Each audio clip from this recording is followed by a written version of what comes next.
The movie begins with a quiet, lonely boy named Angus, sitting by the Scottish shore while other children play in the waves. He doesn't join them. Instead, something glimmering beneath the surface catches his eye. It's a strange, large egg, half buried in the water. Curious, Angus fishes it out and hides it in his bucket just as his mother, Anne, calls him home. He walks with her silently, clutching his secret like a treasure. At home, the air feels heavy. His father, Charlie, is away at war, and his absence echoes through every room. Angus retreats to his father's old workshop, a dusty world of tools, maps, and fading photographs. He gazes at his dad's picture and traces the calendar dates, wishing he'd come home soon. Then his attention turns to the strange egg. Under the light, it glimmers with a bluish sheen. He gently scrapes off its outer shell layer, fascinated, until his mother calls again, forcing him to abandon his discovery. That night, thunder rumbles outside. Rain pounds the roof, and Angus worries the egg might break in the storm. He sneaks downstairs, only to find the egg has hatched. A small, slippery creature blinks up at him with wide, watery eyes. Shocked but curious, Angus reaches out,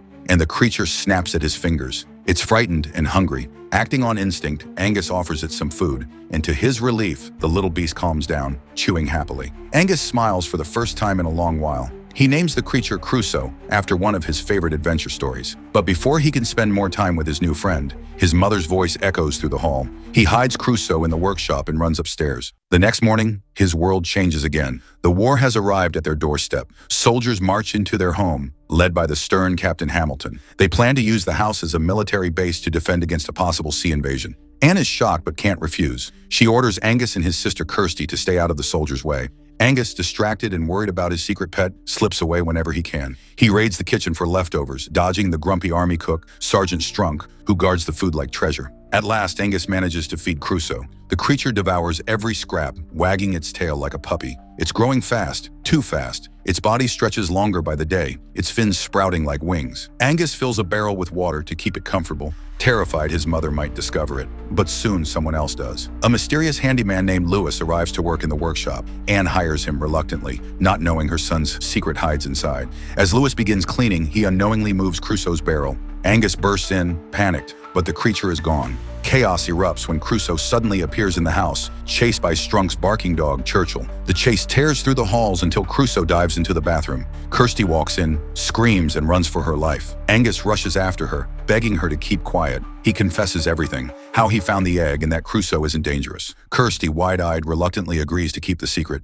Angus swears Crusoe only wants to be loved. Meanwhile, Anne confides in Lewis. She reveals the heartbreaking truth. Her husband, Charlie, was lost at sea. The ship sank, and he's never coming back. Lewis listens quietly, guilt flickering in his eyes as he's grown fond of her and the children. But their conversation is interrupted when he discovers Crusoe in the bathroom with Angus and Kirsty. Instead of being afraid, Lewis is amazed. He tells Angus the creature is a water horse, one of the rarest beings in existence, a magical creature that can only exist one at a time. When one dies, another egg appears somewhere in the world. Angus stares at Crusoe, realizing he's raising a legend. Anne knocks on the door, and Angus pleads with Lewis to help him hide the creature. Lewis covers quickly, pretending to fix the plumbing as Anne enters. Crusoe stays hidden, barely. After she leaves, Lewis warns Angus that Crusoe belongs in the sea, but Angus refuses. He's already lost his father. He can't lose his new friend too. That night, Captain Hamilton hosts a grand dinner in the house, but Crusoe, curious and hungry again, sneaks out. Churchill spots him, and chaos erupts as the dog chases Crusoe through the dining room, knocking over food, plates, and soldiers. Anne storms and furious, unaware of the real cause. Lewis manages to help Angus sneak Crusoe outside, hiding him in a nearby fountain. When Angus and Lewis return later, they find Crusoe has grown even larger. Its neck stretches long and elegant, its eyes bright like stars. It no longer fits inside the house. Realizing they can't keep it hidden any longer, they take Crusoe to the shore and release him into the water. Angus watches in silence as his friend disappears beneath the waves. Days later, local fishermen, Jimmy and High, spot something huge in the loch tugging at their nets. When they glimpse Crusoe's massive head rising from the water, they can't believe their eyes. Rumors spread like wildfire. The Loch Ness Monster has been seen. Meanwhile, Hamilton grows suspicious of Lewis, believing he's a bad influence on Angus, but Lewis brushes him off. Soon, Angus sneaks away again, desperate to see Crusoe. He rows out onto the loch, calling softly, and suddenly, the water ripples. A shadow looms beneath him. Crusoe bursts from the depths, now gigantic, magnificent, and free. Angus gasps as Crusoe lets him climb onto his back.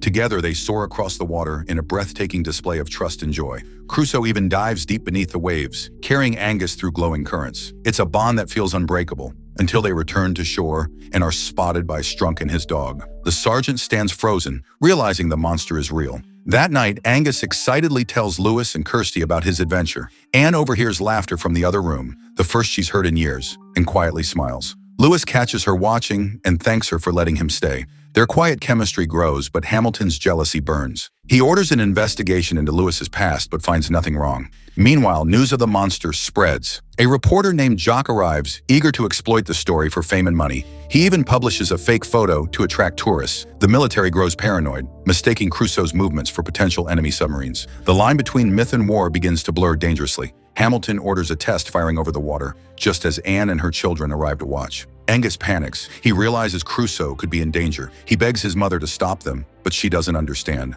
Until explosions thunder across the loch. Water sprays high as Crusoe dodges the blast beneath the surface. Terrified, the gunfire rattles the town. Fishermen and soldiers both think an attack has begun. Amid the chaos, Crusoe vanishes into the deep. Later that night, Angus sneaks out with Kirsty and Lewis to make sure his friend is alive. They call out across the waves, and suddenly a monstrous shape rises. But something's wrong. Crusoe has changed. Wild and unrecognizing, the creature lunges toward Angus. Its eyes burn with confusion and fear. Lewis grabs the boy, pulling him back as Crusoe thrashes violently. Heartbroken, Angus shouts that Lewis was wrong. Sending Crusoe away has made things worse. As the beast dives beneath the waves, soldiers nearby mistake the commotion for an enemy attack and prepare for war. Hamilton mobilizes his men, while Strunk and his crew hunt the monster. When they find Crusoe, they open fire. Bullets splash against the water until Crusoe strikes back, toppling boats and scattering men. From afar, the army believes they're under invasion. The sound of gunfire echoes through the night. Anne refuses to abandon her son and joins the chase to the shore. There, Angus dives into the water, calling to Crusoe. As the creature turns toward him, Angus slips and nearly drowns. And suddenly, Crusoe snaps out of its rage, diving beneath to save him. Gently, the creature lifts him back to shore, proving the bond of friendship is still there. Hamilton's forces arrive, still convinced of an enemy attack. Shells explode around the loch as Anne and Lewis rush to Angus's side. When Crusoe rises from the depths again and finally sees him with her own eyes, the truth leaves her speechless. But the soldiers open fire once more, and Angus climbs onto Crusoe's back to lead him away from danger. Bullets streak past as Crusoe dives and leaps, breaking free of the army's net with one final, mighty jump. Angus watches through tears as his best friend disappears into the mist. In the morning calm, Anne tells him gently that his father won't return, but Crusoe's legend will live forever. As they gaze out over the still waters, a new boy down the shore finds a shimmering egg beneath the waves, and the cycle of legend begins again. If you found a mysterious egg like Angus did, would you keep it or set it free? Tell me what you do in the comments, and don't forget to like, subscribe, and join great animation recaps for more magical movie stories brought to life.